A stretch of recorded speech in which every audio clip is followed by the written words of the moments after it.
You will need alcohol wipes or soap and water, a lancet, which is a small needle that fits into the lancet device, test strips, a blood glucose meter, and a logbook.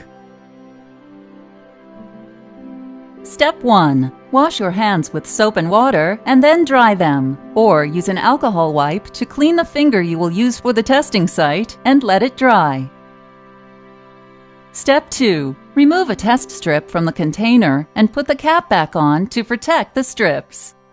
Be sure to use a new test strip each time you check your blood sugar. Step 3. Insert the test strip into your glucose meter. Step 4. Place a new lancet into your lancet device. Always use a new lancet every time you check your blood sugar. Step 5. Stick the side of your finger with the lancet to get a drop of blood. Sticking the side of your finger rather than the tip hurts less. Use a different finger for each test to help prevent sore spots. You may need to gently massage or squeeze the blood out of your finger. Squeezing your finger too hard may give an inaccurate reading.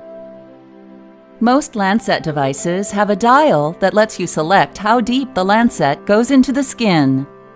If you get more blood than you need, dial the number down so the lancet does not go as deep.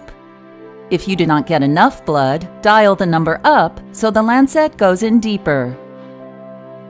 Step 6. Touch the correct part of the test strip to the drop of blood, but not your skin. The meter will display your blood sugar level on a screen. Step 7. Write the number into your logbook.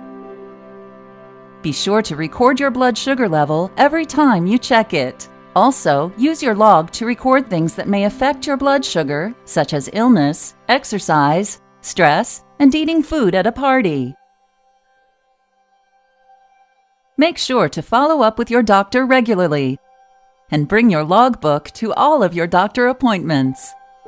You and your doctor may need to discuss changes to your meal plan, physical activity, or diabetes medications.